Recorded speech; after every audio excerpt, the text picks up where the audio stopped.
respected dignitaries and delegates, a very good morning to all of you and a warm welcome to this August gathering celebrating steel. In fact, it's a perfect forum with a cross-section of the industry representing steel. And it would be very safe to start by saying that we are all at the right place at the right time. Just imagine we are in the nation which is the sixth largest economy in the world at $3.2 trillion, third largest economy in the world in terms of PPP terms at $11.2 trillion, second largest steel producer, 120 million tons last year, third largest steel consumer at 105 million tons. And for the construction industry, it's music to the ears that for the next 5 years, the infrastructure budget in our nation is $1.5 trillion. Imagine the multiplier effect of such an investment. And most importantly, that we have a very progressive governance which has set a very compelling vision for 300 million tons of steel production by 2030. Helping this is the fact that the geopolitical climate in the past 6 to 7 years has increasingly highlighted the importance of India as a geopolitically stable supply source for the world. So this is, excuse me. So needless to say, it is India indeed the powerhouse for steel in the coming decades. India also has a very compelling vision of $5 trillion size of the economy, while services plays a major role in the composition of the GDP. In the coming decade, it's steel which is going to be the catalyst for growth. It's going to be the backbone to lead India to a $5 trillion economy. And in this direction, very timely, the government of India has institutionalized the national steel policy, which is aimed at creating 300 million tons of capacity to increase our per capita consumption from 75 kgs to 160 kgs, and most importantly, to completely indigenize the requirement for special steels for India. So these three pillars of the national steel policy is a major fillip for the cross-section of the steel industry. Now, achieving the vision is a collaborative process with 4 key stakeholders. So the first and the foremost is the government at all levels. It's the private and the public sector units, the industry. Third is the entrepreneurs and the MSMEs. I would prefer to call them emerging corporates. This is, I feel, the more empowering. And most importantly, connecting all three is the research institutions and academia. So when we move forward, there are a few things when we think about achieving this vision. We have 8 years amongst us. We are already in FY23, the FY30-31. We should be seeing ourselves achieving this vision. So we have 8 years. A few things are already going right, which is a great confidence for the industry. First and foremost, the steel growth in India has been in excess of 5%, while the world has been under 3%. Steel imports have come down by 30% in the past decade. It's not a big number, but what's big is that our exports have grown 300% in the past decade. So we are firmly on the footing to be a global supplier for steel. India's crude production registered an 18% growth last year versus a world growth of 11%. So we are far ahead. And our consumption has registered a 12% growth. Another very important thing that happened in the past 1 year, and it's very well timed, is that in the last 9 years, the debt levels of the steel industry is the ever lowest. So we are very well placed to execute our expansion plans on the course towards 300 million tons. So undoubtedly, by 2025-26, the plans are already in place by the major steel players towards taking the production to 180 million tons. And the government has taken some really supportive policy measures. First and foremost, as I shared with you, the National Steel Policy, the steel scrappage policy, which is going to increase the automotive demand significantly and also provide a source of scrap for the domestic industry, which is trying to increase low carbon intensity production in the next 8 years. And the domestically manufactured iron and steel products policy in the government procurement is going to be a major fillip for the Indian producers, as, the emerging corporates, to be a preferred supplier for the Indian public procurement. And most importantly, very recently announced production-linked incentive scheme, PLI scheme for specialty steel. This is a big shot in the arm for the manufacture of special steels.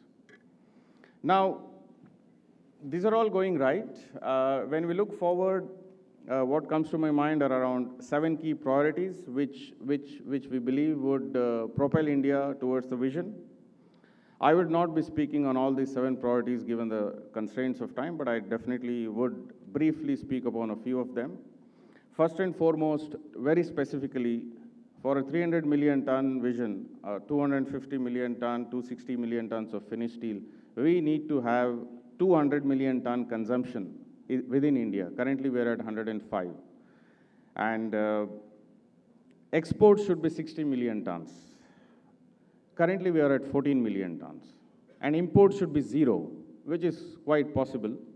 We are currently at around 4.5 million tons. So these are the specific targets we as an industry should be driving. Second most important, I would rather say the first most important, but second point in my talk is that raw material security and sufficiency. Without this, the vision would lose the steam. Deployment of technologies towards efficient utilization of resources and operational excellence. Again, this is operational efficiency is extremely important given that we want to be in the first quartile, the lowest decile in the global production cost curve. And a very important point is to enhance logistics capabilities and haulage, and this is something which I will be briefing during my talk. Transition towards low carbon intensity.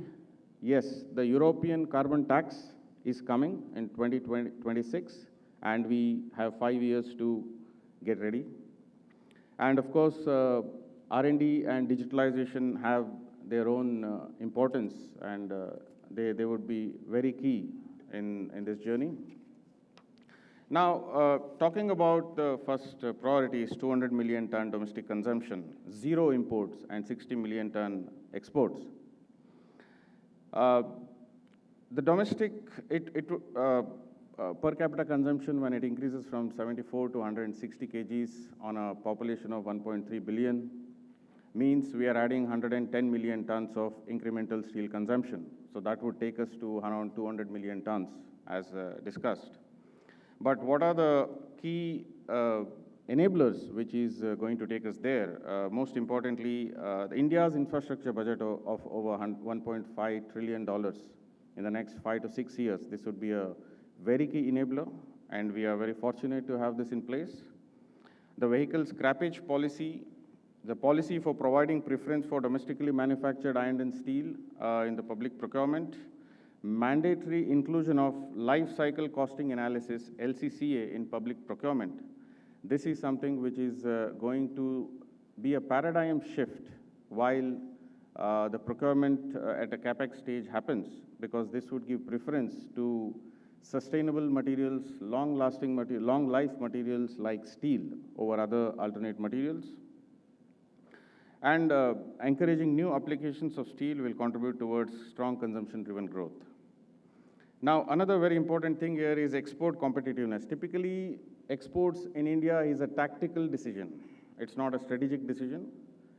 Whenever the realizations for exports are higher, the domestic producers prefer exports, and of course, while retaining the domestic share. And so it's more of a tactical decision, but going ahead, we may have to shift towards exports of, and also the exports currently is low value added steel, mainly HRCs and semis.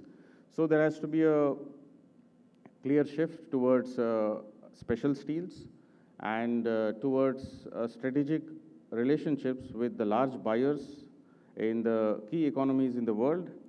That is the most important thing. And another very important thing is that the existing FTAs, which India has shown adverse balance of trade position, especially South Korea and Japan. Now, going ahead, trade agreements should have adequate safety mechanisms, periodic review, and also a definite tenure after which they are reviewed for continuation or renegotiation. Now, this is going to be extremely important because trade barriers and trade negotiations have a large significant impact on the trade flows in the world. Now, a special mention of specialty steels. The global, an interesting fact is the global CAGR steel growth in the past 10 years has been only 2.35%.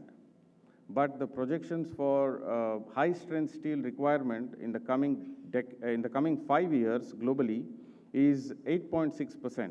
So just imagine 4 times the steel CAGR of the last 10 years is going to be the requirement for high-strength steels. So this is an indicator of what should be the product mix and focus, R&D focus, for the upcoming expansions by the Indian steel producers.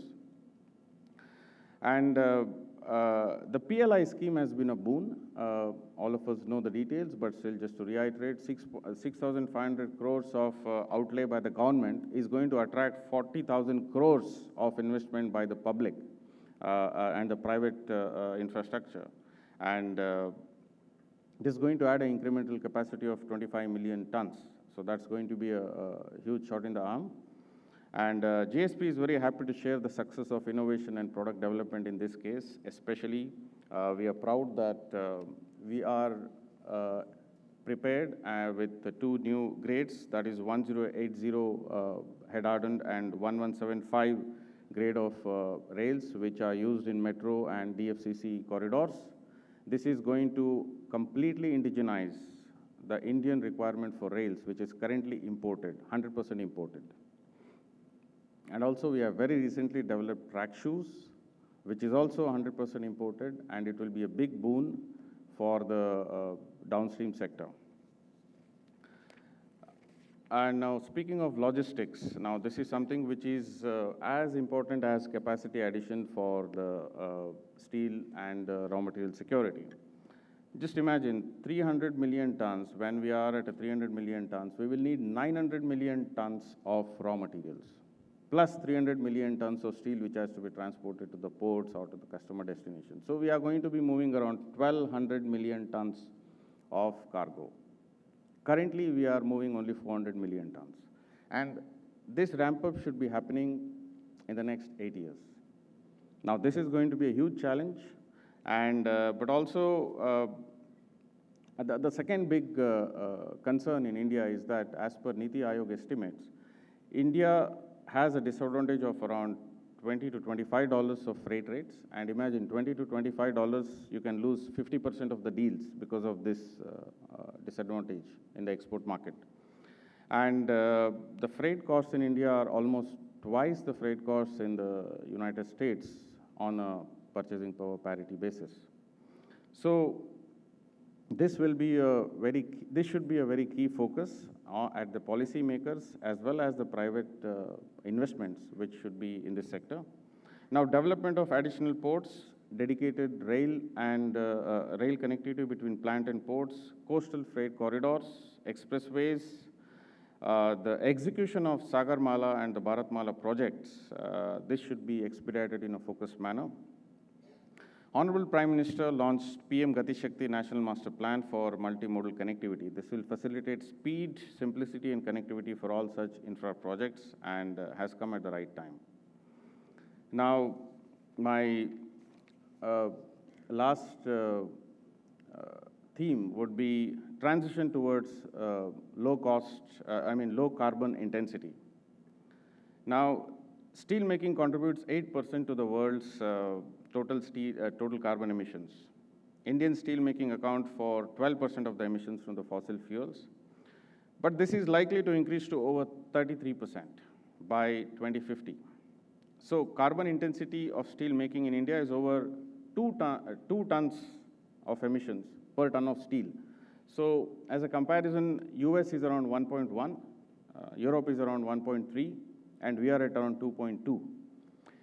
And so the world is keenly looking into this and moving towards environment sustainability practices. It is imminent that decarbonization for the Indian steel industry should be the top priority, because most of the new investments should be with carbon intensity in mind. So Europe is working in the direction of carbon border tax system with effect from 2026, and I believe this is going to be a reality soon. So that clearly means that we would not be able to export, or we would not be competitive unless we qualify, or probably the cost of export will be very high. So the need for decarbonization is urgent. So looking at decarbonizing on the raw material front, the National Steel Policy envisages production of 35 to 40% of steel from scrap out of a total 300 million tons. And this means the demand is estimated to be 70 to 80 million tons of scrap in India by 2030.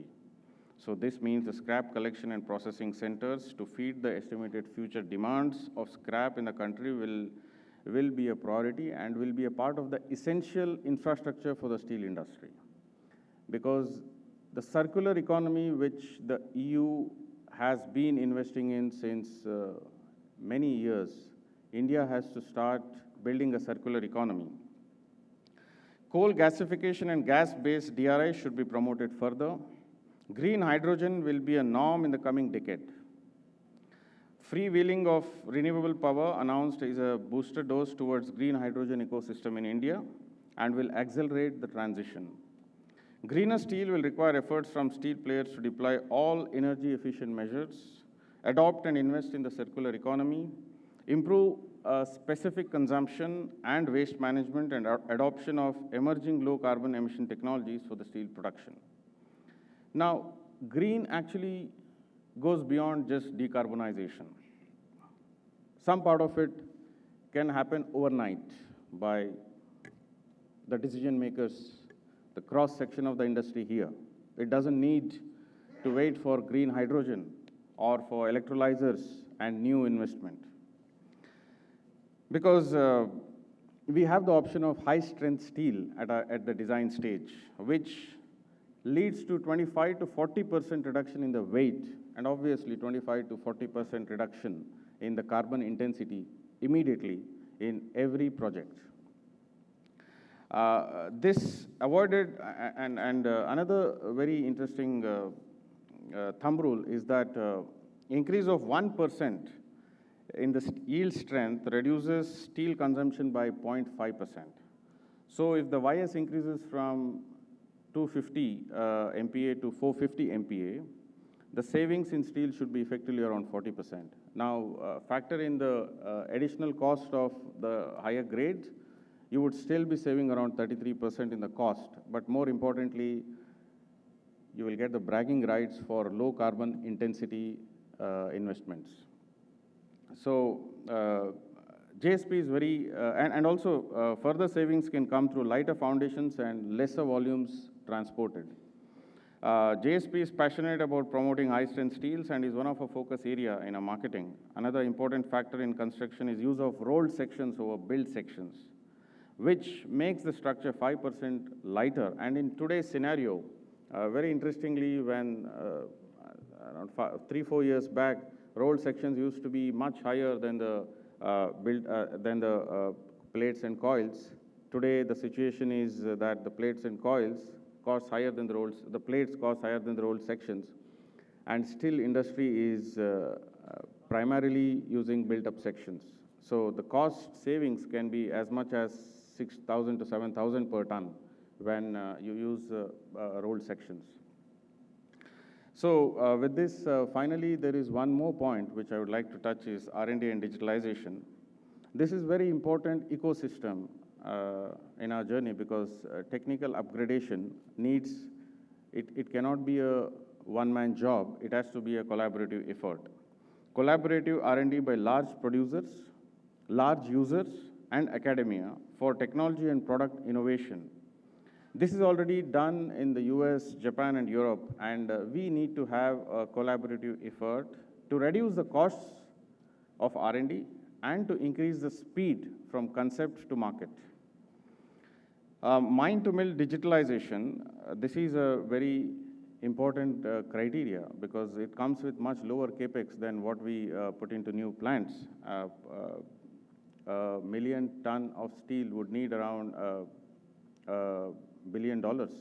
So compared to that, the digitalization costs are much minimal, but the use cases indicate 3 to 4% reduction in production costs through consumption and parameter optimization, and 2 to 3% improvement in productivity through deployment of digital solutions.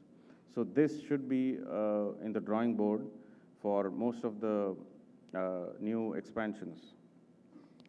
So the points shared by me are not very exhaustive because there can't be one formula for achieving the vision together. And these are just some of the imperatives which can go a long way in enabling India in reaching the 300 million ton target.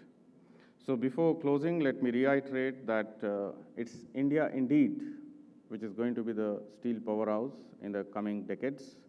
And if all the stakeholders join hands, this vision and under the able umbrella of a very strong and a progressive governance, this vision can become a reality even sooner than 2030. Thank you, everyone.